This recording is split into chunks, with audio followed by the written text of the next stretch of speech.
नमस्कार दोस्तों, आज जानते हैं स्मॉल कैप फंड के बारे में और ये जानते हैं कि इसमें किस तरीके से निवेश किया जाता है और अगर आप निवेश करना चाहते हैं तो कितने समय तक के लिए कम से कम आपको निवेश करना चाहिए, तभी आप इसमें निवेश करिएगा।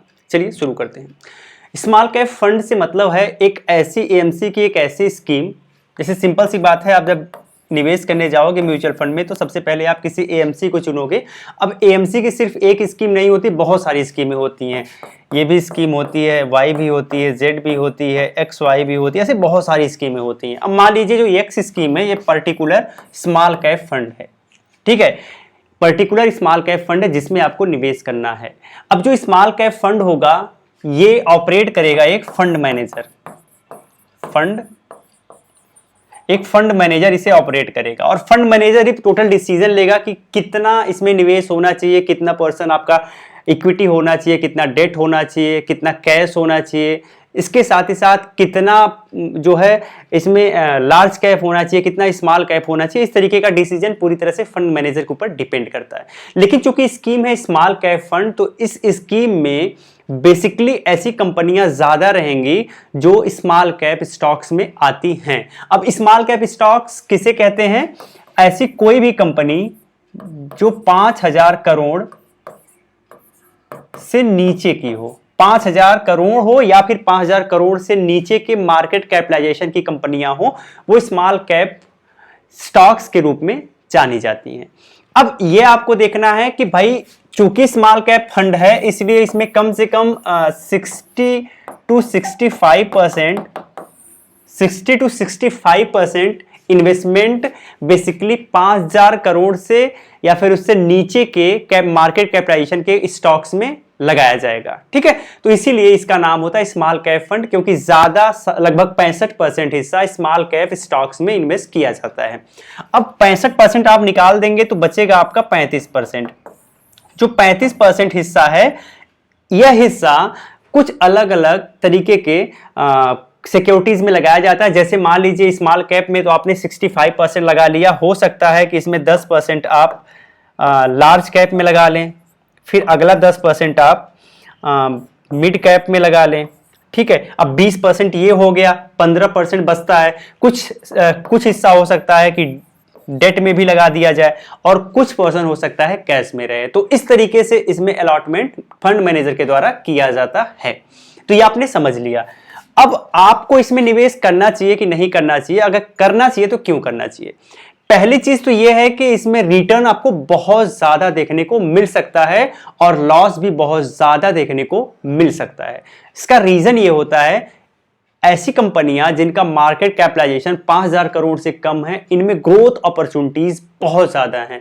तो अगर ये ग्रोथ करेंगी तो ऐसा भी हो सकता है कि अगर आपने 100 रुपए सिर्फ लगाया है, ये 100 रुपए अगर आपने लगाया है तो यह अगले कुछ वर्षों में आपको 200, 300 या 500 या 1,000 भी हो सकता है।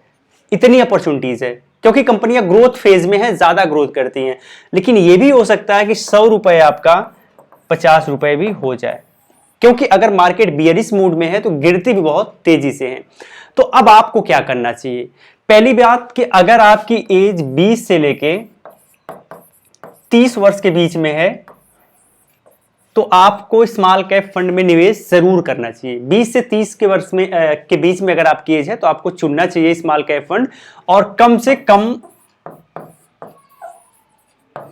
कम 10 वर्ष का विजन अगर आपका है, 10 वर्ष तक आपको कंटिन्यू निवेश करना है, तो मैं हाईली तरीके से आपको रिकमेंड करूंगा कि आप स्मॉल कैप की तरफ जा सकते हो। यहां से आप अच्छा प्रॉफिट निकाल पाओगे। लेकिन 10 वर्ष से कम अगर आपको निवेश करना है तो आप स्मॉल कैप से बचने का प्रयास कर सकते हैं। आप मिड कैप में जा सकते हैं, आप मल्टी कैप में जा सकते हैं, और सबसे बेटर ये रहेगा कि आप लार्ज कैप में भी जा सकते हैं।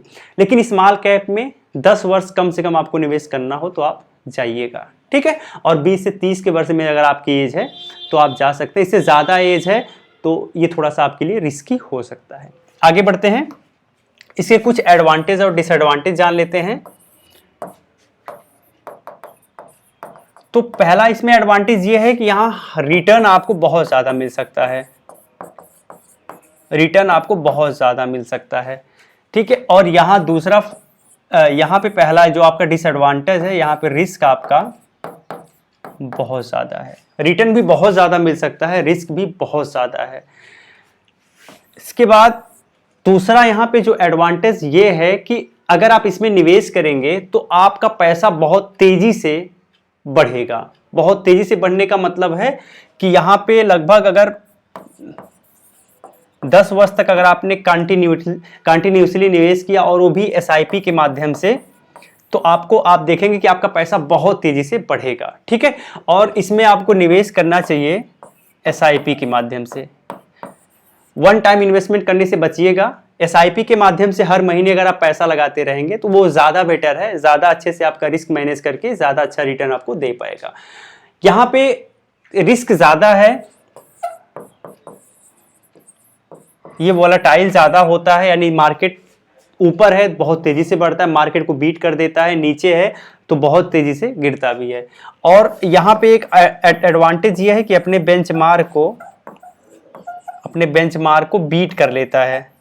ठीक, अपने बेंचमार्क को बीट कर जाता है, अक्सर आप देखेंगे तो अपने बेंचमार्क से अच्छा परफॉर्मेंस करता है।